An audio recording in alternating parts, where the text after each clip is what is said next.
All right. Vic- Victor Antonio here, going live with you guys. I'm ahead a few minutes. So, again, if you're watching this on a replay, jump ahead maybe 3 minutes on this one. Hey, we're going to get into a lot of content. A lot of things have been happening. This month is going to be a busy month in terms of speaking and doing a lot of sales training. By the way, just sharing, one of the biggest questions I get is, Victor, what's changed in the world of selling? And I often tell people it's not that so much that the world of selling has changed. Of course, it has a little bit. But what we're not used to is that, it used to be easy. If you think about COVID, around COVID, it was fascinating because sales was a little easier. In other words, I talked to a lot of different companies who, right after COVID, their businesses just exploded, right? Because of the demand that existed. And what's happening now is I think we're returning to a state of normalcy. And so when people say, well, Victor, things are slower, things have changed, and I think personally they're normal of what they used to be or like they used to be. So again, I think selling is changing a little bit, but again, the basics, the blocking and tackling of sales has not changed. It's how do we communicate more value to our clients, and then how do we give them the confidence to make a buying decision? That's really kind of the 1-2 punch when it comes to selling. Let me know where you're from if you're watching this. I got a couple of minutes here. Today, I'm going to talk about this book right here. Oh, I'm super excited to share this one with you. The Responsive Chord, which is what I base this episode on, the Monday Morning Sales Workout. The Monday Morning Sales Workout, obviously, is a workout for salespeople. So again, I've got about one more minute before we kick this off. I'll be doing Syracuse, New York. I'll be in San Antonio, Texas. We'll be doing Orlando, Florida. Again, I like going to Orlando. I'm going to Vail, Colorado. That ought to be fun. The last time I was in Vail, Colorado was probably like 20 years ago.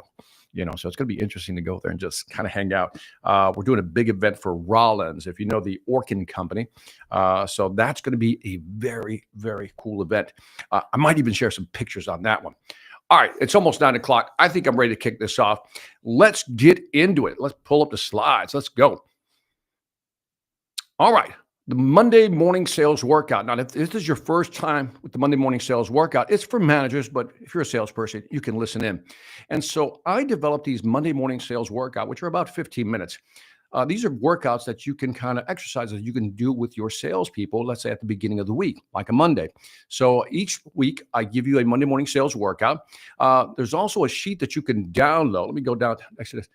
In other words, if you go to this website, victorantonio.com, MMSW, Monday Morning Sales Workout, you can download the worksheet that go with this program.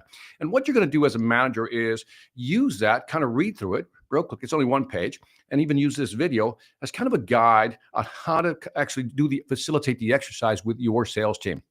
So let's jump into it. All right. I've always loved that phrase, what struck a chord? And what struck a chord was this book right here. I read The Responsive Chord by Tony Schwartz, and this book was written in 1973. Man, that is a throwback. We're talking, how much is that? Is that 50 years? Holy buckets. That's 50 years Tony Schwartz wrote this book. Now, this, by the way, you can't read the subtitle, so I read it for you. It says, How Radio and TV Manipulate You, 1973.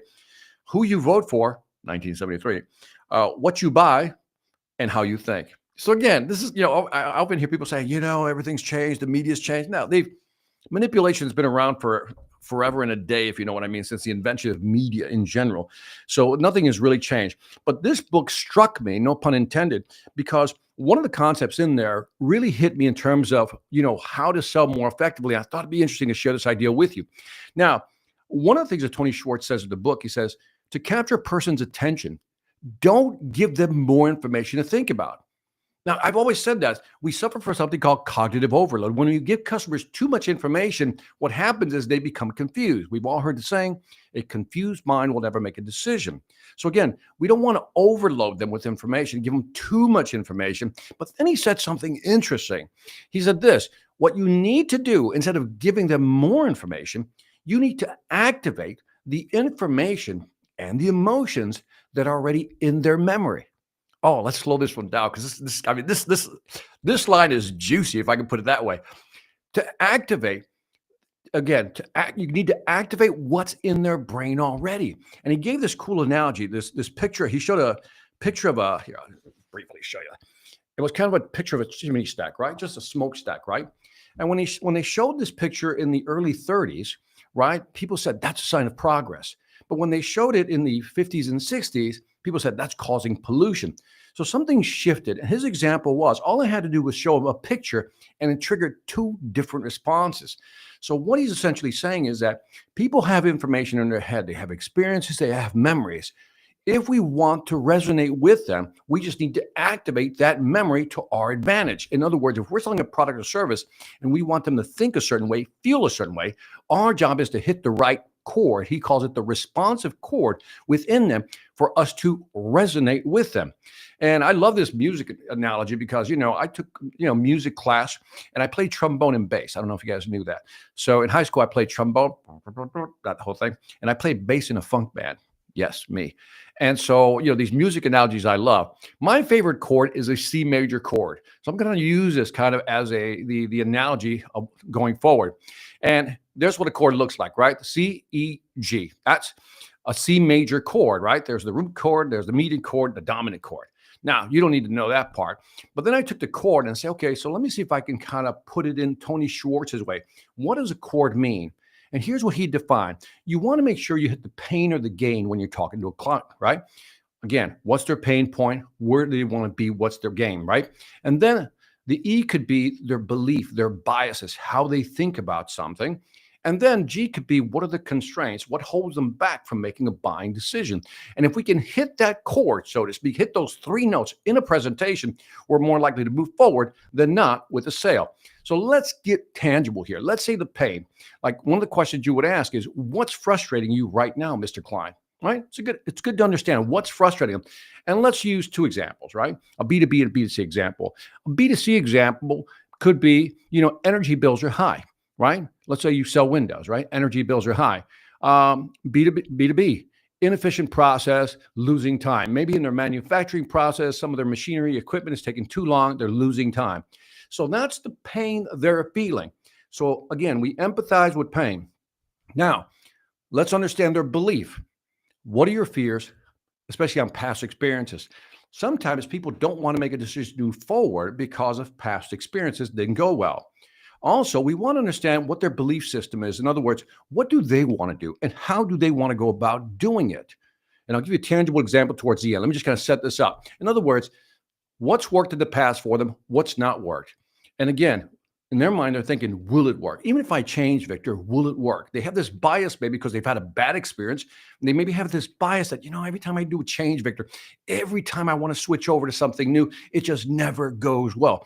Understanding that during your presentation is important. Last one, let's hit that G note, right? And what are the constraints? We have to understand what holds a customer back from making a buying decision. For example, it may be budget.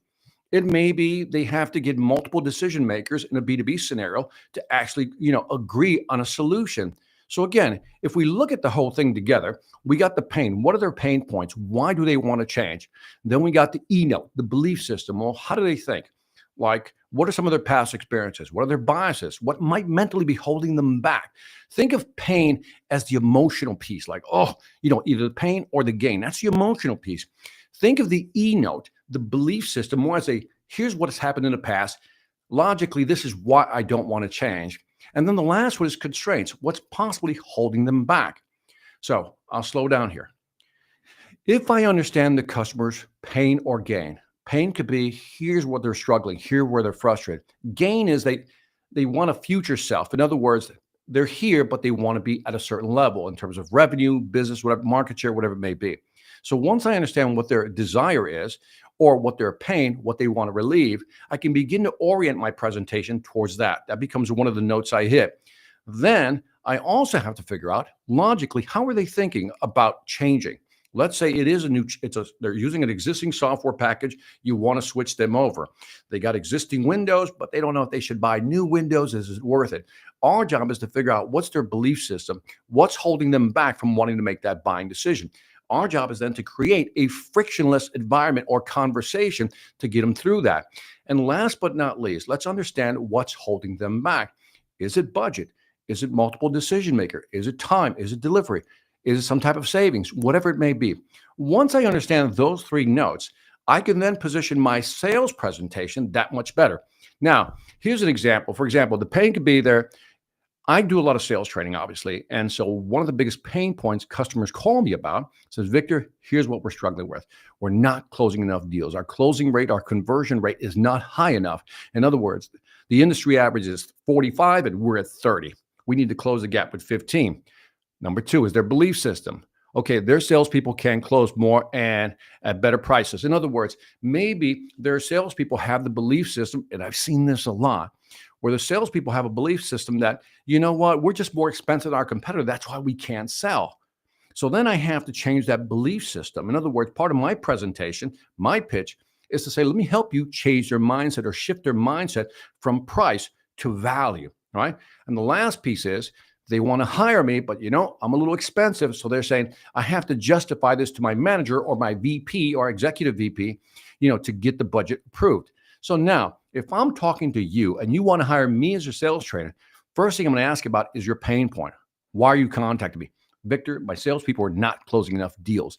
Number two, now the problem is their belief is that they have to sell at a lower price, discount products in order to sell. So they're price driven and not value driven. Okay, got that. So my job is to kind of shift that mindset.